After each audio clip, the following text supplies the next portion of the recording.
Hey, xalq bo'lolmagan olomon, ko'ryapsanmi? Xotin-qizlaring pati yulingan tovuqqa, erkaklaring mast-alast maqtanchoq xo'rozga o'xshab qolyapti. Shularni ko'rib jim turibsanmi? Demak, rozisan. Yo, unday emasmi? Buning hammasi 100 yil oldin boshlandi. Bir asr. Yurtingga kelib, yurtingni egallab olgan bosqinchilar juda yaxshi ustomonlik bilan bu ishlarni qo'llashdi. Ya'ni bir xalqni yo'ldan ozdirishni, adashtirishni xohlasang, uning ayolini adashtir birinchi degan qoidaga amal qilib, mana shunday ishlarni qildi. Bizning o'sha davrdagi xalqimiz ichidan o'zlariga sadoqatlilarni, boylikparast, shuhratparastlarni tanlab oldi. Hamza Hakimzoda Niyoziyga o'xshagan shoirlarni tanlab oldida xalqni, ya'ni ayollarni yechintirishni boshladi. Shuni bilib olki, 1929-yilda Hamza bekorga toshbo'ron qilinmagan. O'sha davrdagi sodda go'l ayollar ha endi baxtli bo'lar ekanmizda deb paranjini tashlab berishdi, olovga tashlashdi. Bu juda katta targ'ibot bilan propaganda qilindi. Voqealar rivoji 100 yilda shu darajaga yetdiki, o'sha birgina paranjisini tashlab bergan ayollarning bugungi avlodlari yelkalarini ochib tashladi, sonlarini ochib tashladi, bellarini ochib tashladi, qorinlarini. Mana senga kerak bo'lsa dedi.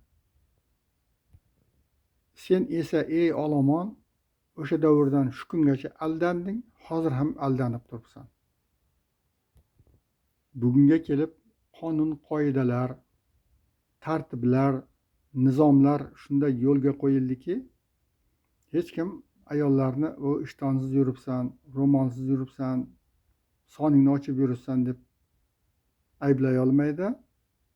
Chunki ayblasa, ularga sen dinni targ'ib qilyapsan deb kattagina statiya qo'yiladi, ruscha olganda.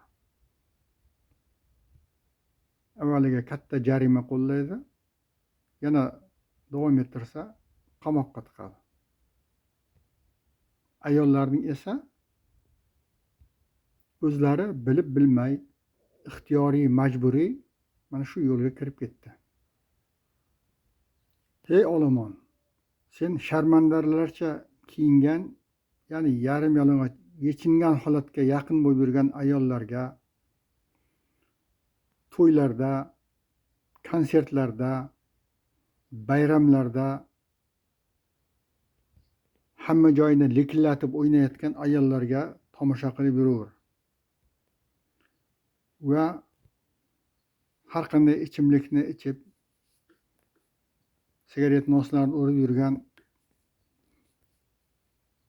erkaklarga tomosha qilib yuraver, ertaga ko'rasan.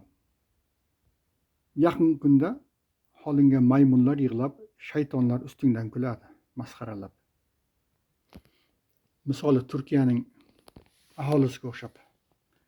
Dini rivojlangan, odamlarning ko'zi ochilgan, endi ayollarni, xalqni boshqarib bo'lmayapti. Yarim yalang'och bo'lib ketgan, shahvatlarga berilib, har narsa sharmandaliklarga berilib ketgan, kinolar, seriallar qatorlab ishlab yotibdi. Chunki ularning xalqi 100 yil oldin yaxshigina aldanishdi. Hali bizdek uncha emas. Lekin bizga ham ularning ketidan shiddat bilan kelib qoldi. Lekin hali vaqt bor. Hali hammasini o'nglash mumkin. Chunki bizda odob, hayo, iymon, e'tiqod ularchalik pastga tushib ketmagan. Hozircha har holda. Assalomu alaykum. To'g'ri gapni to'g'ri qabul qiladigan Aziz aka-ukalar, opa-singillar, uzr sizlardan so'rayman. Ancha qattiq gaplarni gapirdim. Chunki u gaplarim olomon uchun edi, sizlar uchun emas. O'sha Abdulla Oripov rahmatli aytib ketgan, qachon xalq bo'lasan sen ey olomon deb ketgan olomon uchun edi u gaplar. Biroq siz ey aziz do'stlar, gaplarim ma'qulligini ko'rib turibsizlar. Men o'zimning foydamni, o'zim manfaatimni ko'zlayotganim yo'q. Bu xalqimiz uchun ayni zarur gaplar bu gaplar. Chunki milliy qadriyatlarimizni tiklab, yana o'zimizni, o'zligimizni o'nglab olish uchun bu gaplarni aytishni sharoitning o'zi taqozo qilib turibdi. Agar bu gaplarni sizlar ham ma'qul deb topsalaringiz, mana bu belgini qo'yinglar. Yo'q, noma'qul, kerakmas bizga desalaring, mana bu belgini qo'yinglar. Zotan bizning har birimiz o'zimiz harakat qilib, atrofdagi yaqinlarimizga ta'sir o'tkazib, ahvolimizni mana shunday qilib olmasak, ertaga kech bo'lib qoladi. Keyin biz xohlasak, xohlamasak ahvolimiz mana shunga tushib qoladi. Alloh saqlasin. E'tiboringiz uchun rahmat.